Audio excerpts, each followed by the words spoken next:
Eu pergunto, para encerrar, Vossa Excelência, sobre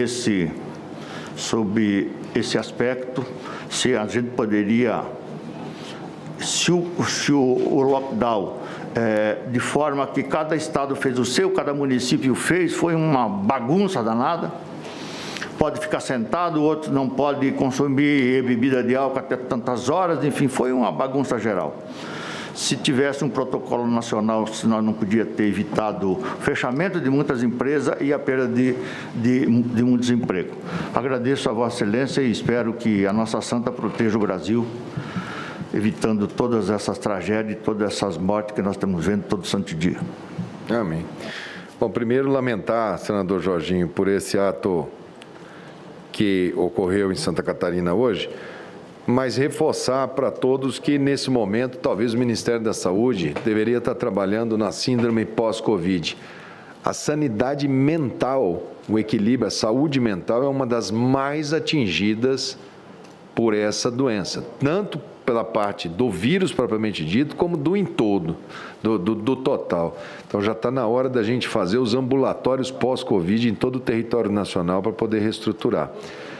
Não conheço o de Chapecó, porque ou se faz uma coisa que fala assim, ó, vou fazer isso como uma pesquisa e vou demonstrar, ou se faz como uma coisa, é uma iniciativa de médicos que vão fazer, vão entregar, e isso daí você vira lenda.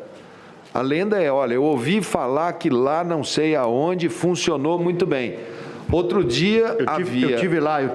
Sim, isso é verdade. Sim, mas eu digo, se não tem técnica de registro, com comissão externa, etc., eu me lembro que até 2 meses atrás as pessoas falavam assim, a Índia está usando uma série de medicamentos de ivermectina e por isso está ótimo. Eu me lembro, tem 45 dias isso, 30 dias isso. Então, assim, eu volto a dizer, gente, eu acho até que vocês não devem... Quem sou eu, né? O Senado da República, eu os reverencio. Mas deixa isso no campo da ciência. Deixa isso para eles baterem boca, porque a gente politizar e discutir se é a favor ou contra drogas, elas vão ser secundárias aqui dentro. O Conselho Federal de Medicina é a autarquia federal criada em 1958 exatamente para dar essa normativa. E ela fala o seguinte, ela falou, eu não vou dar nenhuma normativa, cada cabeça é uma sentença.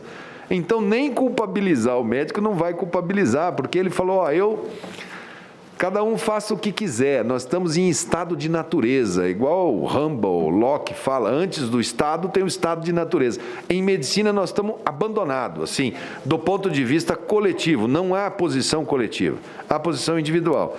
Mas então eu não conheço o caso específico, mas não vi assim que Chapecó, pelos números que eu vi à distância, não vi que ela tenha sido muito poupada, não conheço especificamente esse daqui. Carnaval, a gente já comentou isso também 3 ou 4 vezes.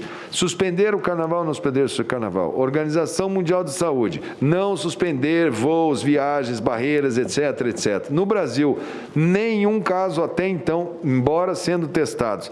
Pode ter tido impacto? Claro que sim, assim como jogos de futebol, finais de campeonato, academias, reuniões familiares, igrejas, cultos de massa.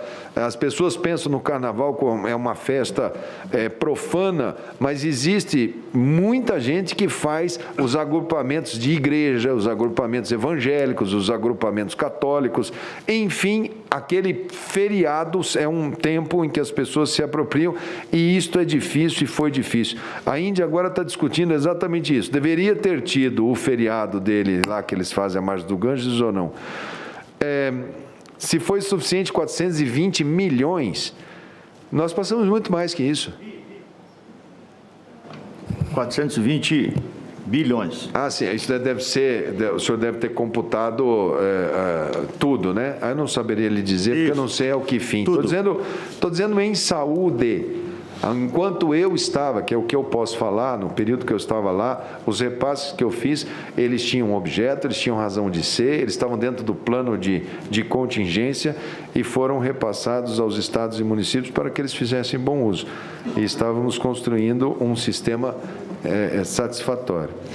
Em relação a lockdown, O Brasil não fez nenhum lockdown. O Brasil fez medidas depois do leite derramado, né? Depois que a gente chega e fala assim, vai entrar em colapso o sistema de saúde, então fecha. Vai acabar o remédio, então fecha. Lá em Manaus, acabou o oxigênio, então fecha. A gente foi sempre um passo atrás desse vírus em relação a essa questão de lockdown. Aqueles que fizeram preventivo pela técnica foram muito poucos. O próprio Araraquara que fez depois do leite derramado.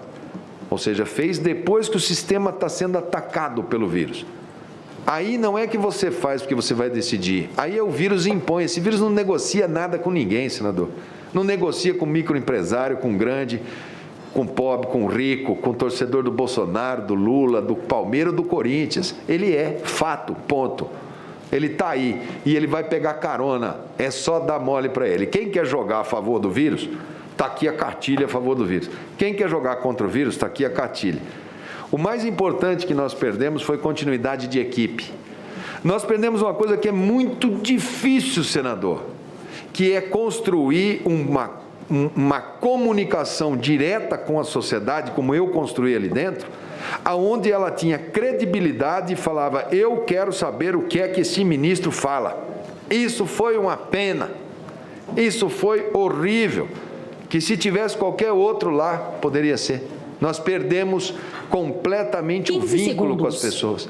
Então, eu vejo que nós tivemos, nesse assunto lockdown, nós tivemos sempre atrás, sempre fazendo fechamentos para ver se não piorava ainda mais a situação. É o que eu vi. E a economia sofrendo.